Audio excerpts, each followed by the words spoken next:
picture. Let's go with Senator Johnson and Congresswoman Lowy.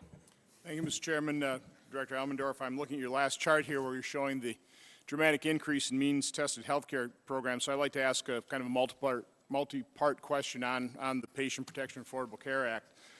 Certainly when I learned the details of the Act, in no way, shape, or form did I think that every American would be able to hold on to their health care plan. I knew millions of Americans would lose their health care plan, which is why in our budget process here in the Senate, we passed an amendment on a bipartisan basis asking the CBO to actually score what would happen when 30, 50, and 100% of employees lose their employer-sponsored care, get put in the exchanges, and how much would that cost in terms of subsidies. So, three-part question.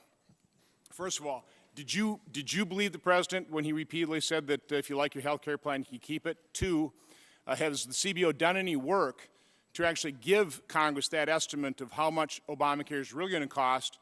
And three, your current CBO estimate says over the next 10 years, Obamacare will cost $2.4 trillion. I think the estimate is there will be about $1 trillion of tax revenue associated with the plan. Where does the other $1.4 trillion come from? So, Senator, on your first question, as you know, our initial analysis of the Affordable Care Act showed that, in our judgment, some people would not have employer-sponsored insurance who would have had it in the absence of the Act. And we also discussed at some length with Congress at the time our view that people who were buying insurance in the non-group market, not through their employer but on their own, would face, on average, increase in the premiums that they paid for health insurance, primarily because the policies that they would be having to buy under the Affordable Care Act would cover a larger share of health care services so that their co-payments would be down but their premiums would be up. And we made that information available to the Congress in 2009. On your second question, as you know, we've done a very lengthy analysis of how the cost of the coverage expansion under the Affordable Care Act would vary depending on different sorts of responses by employers and employees to the incentives created by the Act.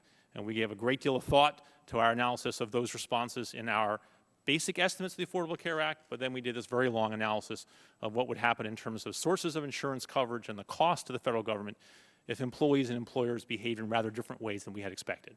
We have not done the analysis that you requested of what would happen if all employers were to drop employer-sponsored insurance. We don't think that is a plausible outcome.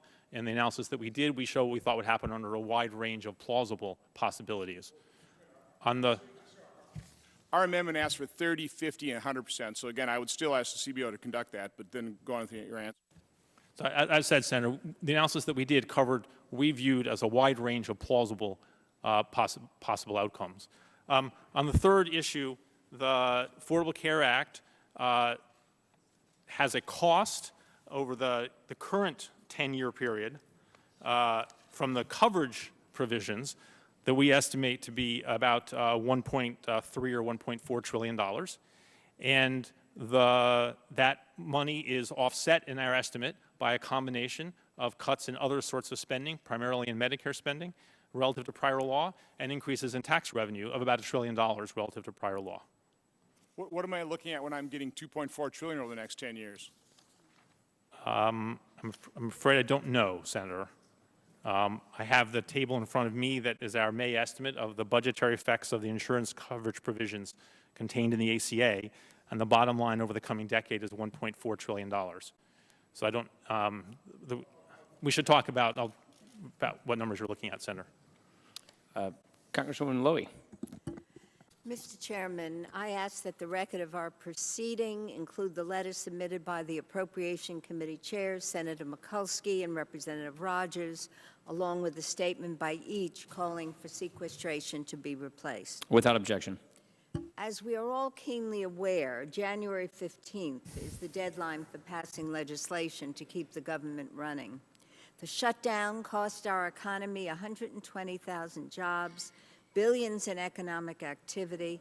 This conference committee must be successful in reaching agreement on a funding level for fiscal year 2014 with enough time for bills to pass before January 15th and a funding level for fiscal year 15 so that we avoid another dysfunctional, unrealistic budget and appropriations process in just a few months, as noted in the letter from our appropriations chairs. There is also bipartisan demand for us to end the sequester.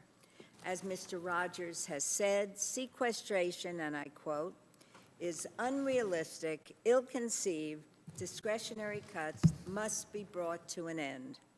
As CBO has repeatedly noted, the sequester will cost our economy an estimated 800,000 more jobs in 2014 alone.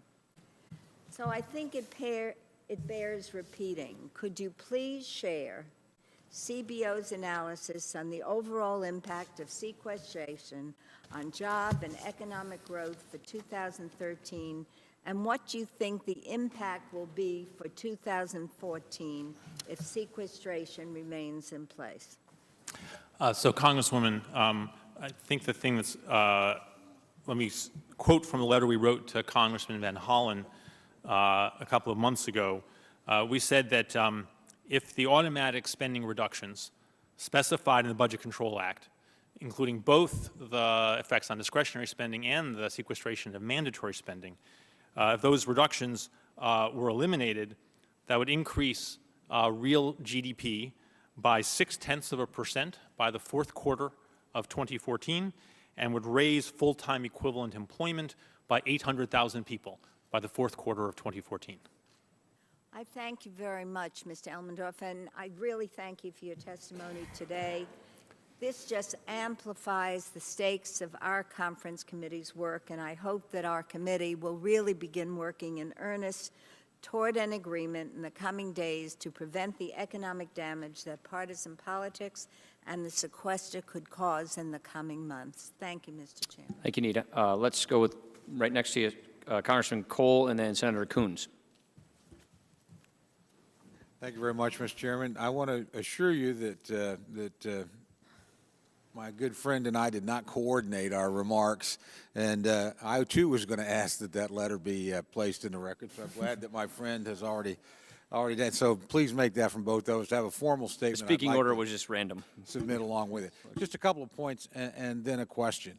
I want to quote from that letter because it does make a couple of pretty importance. We asked that the Budget Committee, under your leadership, endeavor to agree on a common overall discretionary number no later than December 2nd, preferably by November 22nd.